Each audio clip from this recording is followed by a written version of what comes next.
अब ये जो इंडिया रहा है ये मूडी का इंडिया है। एक ऐसा झटका जिससे वॉशिंगटन की इंडो पैसिफिक रणनीति की जड़ें हिल गई, क्योंकि अब भारत ने F-35 स्टेल्थ फाइटर जेट की डील को आधिकारिक तौर पर ठुकरा दिया है। डोनाल्ड ट्रंप को मैंने पहले बोला था आपको कि पागल कर दिया है मोदी जी ने कि यार सारी दुनिया मेरे सामने झुकती है, एक मोदी है वो जो नाम झुकने का नाम ले रहा है। एक तो वो है कि F-35 नहीं खरीद रहा है। ट्रम्प जो है it has a strategic blindness की बीमारी है।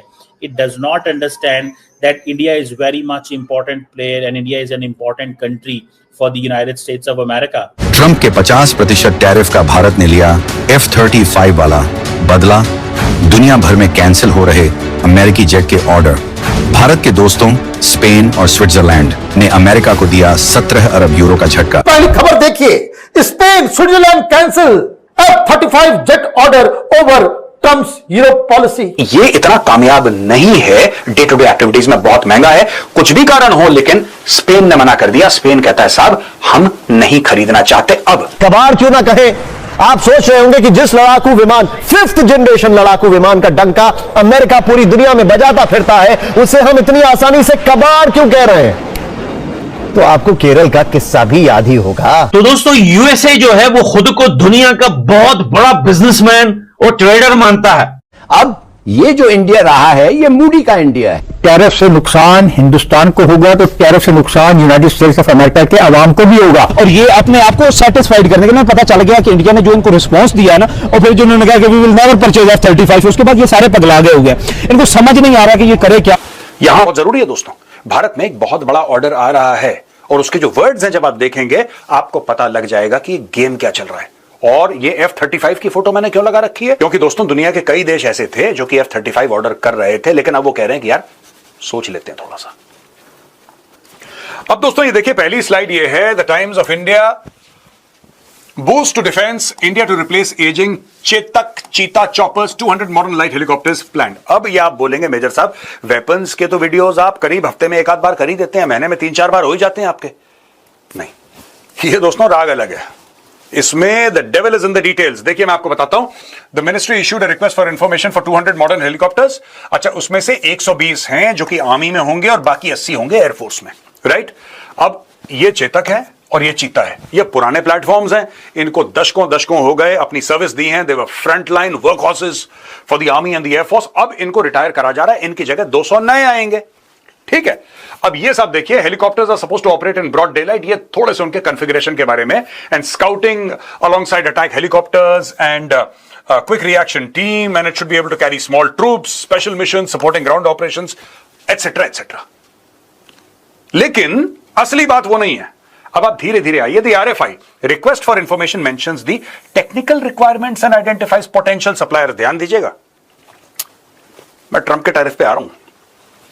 Who can supply these helicopters? According to the RFI, potential suppliers include Indian companies partnering with original equipment manufacturers. क्या समझ में आया दोस्तों आपको? Include Indian companies partnering with original equipment manufacturers. ये OEM कौन है? OEM कौन है ये?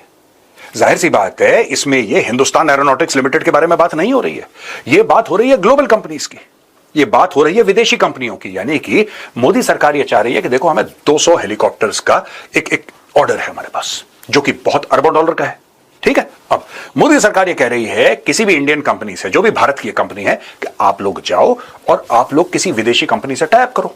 जब आप टाई अप करोगे तो 100% ट्रांसफर ऑफ टेक्नोलॉजी की बात करना। हमारे पास पैसे पड़े हुए हैं, तुम्हारे पास टेक्नोलॉजी है, कोई बात नहीं, तुम 100% ट्रांसफर ऑफ टेक्नोलॉजी उनसे लो और वो 200 हेलीकॉप्टर तुम भारत में बनाओ, हम तुम्हें ऑर्डर देते हैं। अब दोस्तों किसी भी इंडियन कंपनी के लिए बहुत बड़ी बात है, ये पूरी बात देखिएगा। In line with India's aim to boost indigenous defense manufacturing under Atmanirbhar Bharat, the Cabinet Committee on Security had also approved the purchase of 156 light combat helicopters worth over rupees 45,000 crores from Hindustan Aeronautics Limited. अब ये light combat helicopters, ये प्रचंड की बात हो रही है, ये स्टोरी अलग है दोस्तों, इसको यहां से आप काट दो, ये स्टोरी अलग है, ये स्टोरी अलग है। अब इसमें ट्रंप कहां से आया? आप सोच रहे होंगे मेजर साहब इतनी लंबी चौड़ी कथा आपने सुना दी, लेकिन इसमें ट्रंप कहां है?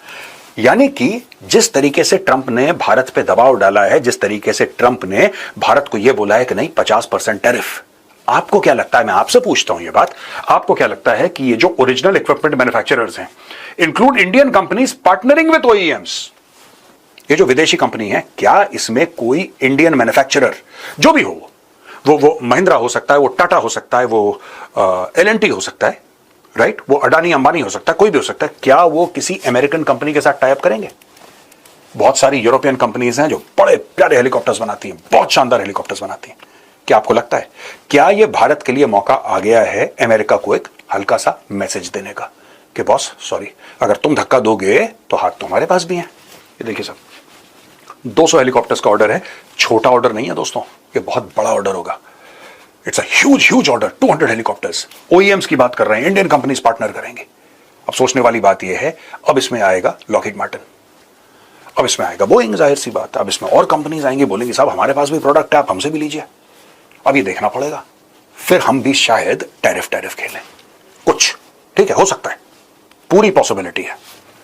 नहीं है बिकॉज ऑफ द ट्रम्प, ठीक है। ट्रम्प ने जो करतूते किए आने के बाद वो सबके सामने हैं।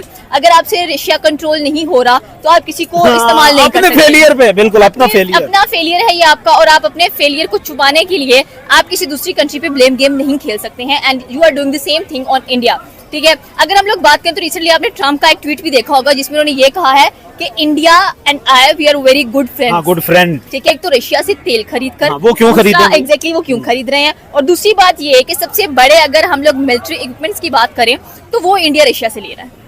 अब वो इंडिया ने तो बर्मला कहा है कि भाई हम लोग नहीं एतबार करते, और जितने भी बड़े बड़े आप ये कह लें कि जो लार्जेस्ट डिफेंस सिस्टम है इंडिया के पास, वो हमेशा रशिया से लेता है। वो कहता है कि अगर ये हमें 1% देता है तो 2% पाकिस्तान को दे देता है, वो इसलिए ट्रस्ट करने को तैयार नहीं। हाँ एग्जैक्टली बात यही है, ठीक है। अब अगर हम लोग बात करें तो ट्रम्प अमेरिका के अंदर इंडिया ने सबसे ज्यादा अपने जो स्मार्टफोन्स हैं उसको एक्सपोर्ट किया है और चाइना को भी पीछे छोड़ बिल्कुल ऐसे ही है, ठीक है। अब हम लोग बात करें नेटो से स्टार्ट करते हैं, जहां पर ट्रम्प ने कहा कि 50 दिन है रशिया के पास, हम नहीं तो नेटो मिलके हमला करेगा कहां पर, मॉस्को पर ऊपर, और उनकी एक सिटी थी, I forgot it that city name, ठीक है। लेकिन क्या हुआ, जो मिलिट्री हेडक्वार्टर है एग्जैक्टली, ठीक है। उसके बाद अगर आप देखें 10 दिन दे दिए गए, 10 दिन बाद भी कुछ नहीं हुआ। अब बोला है कि भाई इंडिया की सजा दी जाएगी कि हम इंडिया के ऊपर 1 अगस्त को, जो कि इनके इन्वेस्टर्स के लिए, जो कि इनके बिजनेस टाइकून्स के लिए एक बहुत बड़ा दिन है, कि हम आप पे सैंक्शंस भी लगा देंगे, ठीक है, आप पे 25% टैरिफ भी लगाएंगे और स्पेशली पेनाल्टीज भी आप पर लगाई जाएगी। बट मुझे लगता है जितनी ट्रेड की हुई है उसके अकॉर्डिंग, हाँ, बट मुझे लगता है कि इंडिया पुष्पा है, झुकेगा नहीं कसम से। उसको पता है कि हाँ मुझे बैड सिचुएशन का डायलॉग भी बता देना। एग्जैक्टली वो यही है ना कि वो कहता है ना कि फ्लावर्स आई फॉरगॉट इट, वो भी भूल गए। फ्लावर समझा है क्या, फायर है पुष्पा, फायर है पुष्पा, झुकेगा नहीं, ठीक है। तो यहाँ पर पॉइंट यह था कि इंडिया स्मार्ट वर्क करता है, इंडिया को पता है कि ठीक है, देखें उन्होंने कहा कि हम आपकी जो नायरा रिफाइनरी है उस पर सैंक्शन लगा रहे हैं। इंडिया ने वो रशिया के साथ काम कर रही है, आपकी डील थी, इंडिया ने क्या किया, अफ्रीका के थ्रू स्टार्ट कर दी, ठीक है। उन्होंने अलग वे ढूंढा, उन्होंने स्टॉप नहीं किया अपने काम को। फिर यही रशिया है जिसे 70,000 करोड़ का एक अच्छा खासा इन्वेस्टमेंट नायरा रिफाइनरी के अंदर किया। सो आई थिंक रशिया कभी भी अकेला नहीं छोड़ेगा इंडिया को, और इंडिया कभी रशिया को अकेला नहीं छोड़ेगा। But the biggest point is that कि ट्रम्प प्लीज आपको जो खुजलियां हो रही है उस खुजली को रिमूव करें, ऐसे कुछ भी होने वाला, आप रशिया को काबू नहीं कर सकते अगर आप इंडिया को धमकाएंगे।